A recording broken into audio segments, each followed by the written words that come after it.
anong basa mo dito sa naging, sabihin na natin, drama na pumaligid sa kandidatura ni Mayor Duterte, no?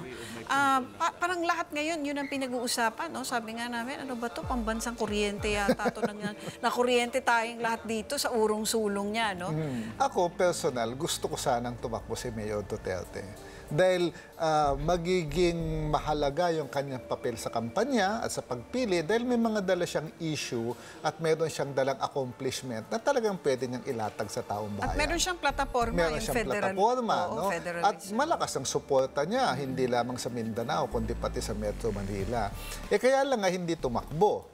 Yung dahilan dyan, iba-iba. Depende kung sino ang nagchichismis, sino ang nagsasalita. Dahil siya mismo ayaw niyang sabihin kung ano ang totoong dahilan. Ang gusto ko sana ay kahit hindi tumakbo si Duterte, yung issue dala-dala niya ay gawin niyang issue sa kampanya. Dahil meron talaga siyang constituency at may mga issue talaga na pinaniniwalaan ng marami. Correct. At kitang-kita mo talaga. Kitang-kita yan. So, gusto ko sana na kung hindi man siya tatakbo, mag-endorso siya para may gabay yung mga botante at yung mga supporter niya kung sino ang karapat-dapat or gamitin niyang leverage do sa mga kandidato na kanyang pwedeng suportahan yung mga isyong dala-dala niya. Halimbawa, federalismo. Correct. So, gagawing kondisyon yan. Siyempre, yung mga ibang presidential candidate, hihingi ng basbas sa kanya. Iyon nga tanong ko sa'yo, sa tingin mo, kanino mapupunta ang mga boto sana na mahahakot niya? Tatlong senaryo.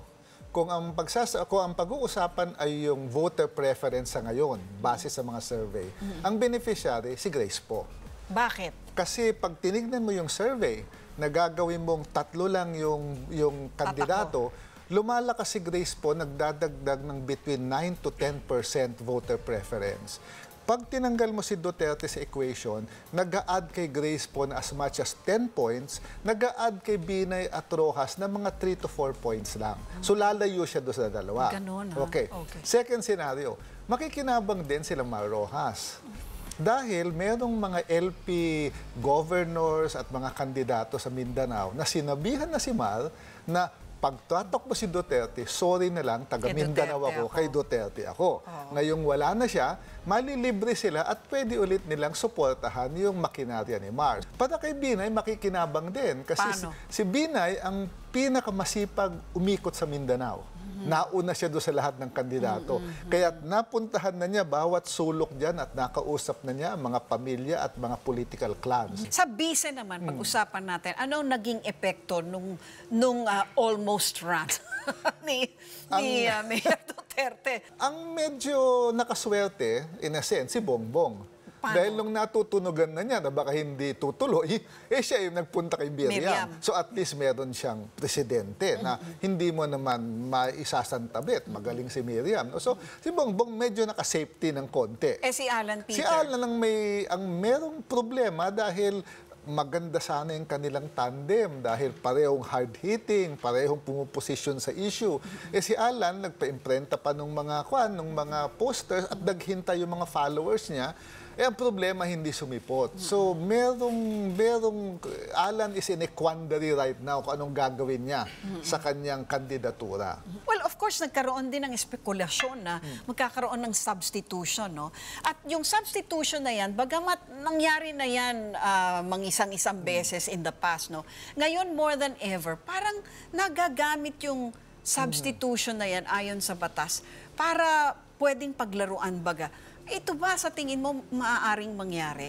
Maaari Hindi dahil lang kay Duterte kundi pati kay Cheese at saka kay Grace po na pag-uusapan yan. Yung kay Duterte, may nag-file kasi ng candidacy na taga-PDP Laban. Oo, si Martin Dino. Nananaginip pa rin yung mga taga-PDP Laban na pagdating ng Disyembre, magbago ihip ng hangin at tumuloy si Duterte. Panaginip lang ba yun? Or baka merong basehan yun? Para sa akin, panaginip yun. Kasi ang tingin ko, pag biglang nagbago ang isip ni Duterte pagdating ng Disyembre, may mga followers siya na maaring lumipat na sa ibang kandidato in between It would have have been too late by that time sa tingin Kasi mo? matagal, Oktubre pa lang ngayon, Disyembre yun. Baka yung mga iba ay lumipat na ikalawa, baka pulaan din siya ng kanyang mga katunggali na sasabihin, anong klaseng presidente yan? Papalit-palit ng isip, binibitin tayo. Maaring gawing issue ng kanyang mga kalaban. Ang mas maganda na lang, tulad na sabi ko kanina, si Duterte, dalhin niya yung mga issue niya sa kampanya at magbasbas siya kung sino yung karapat-dapat doon sa ibang kandidato. So anong basa mo? Will 2016 be show for us a different kind of electoral process and electoral, sabihin na nating picture compared to other elections? Para sa akin, maaaring maging kakaiba ay mas issue-based ang, baka may potential maging issue-based ang kampanyang ito. Bakit? Kasi nandiyan dyan si Grace Poe, nandiyan dyan si Binay, nandiyan dyan si Miriam, na talaga namang issue ang pinaglalabanan. Mas maganda sana kung nandiyan si Duterte at magiging issue-based. No? So more than personality, More you're than saying. personalities, I think. That's good. Maganda yan para sa atin. Kasi tandaan natin, nung si Grace po ay nagsalita tungkol sa federalism, nag-criticize kagad yung mga supporters ng federalism. So people are warming up to an issue-based campaign. So sana ganyan sa buong kampanya. Ikalawa, palagay ko itong kampanyang ito ay medyo dikit ang labanan.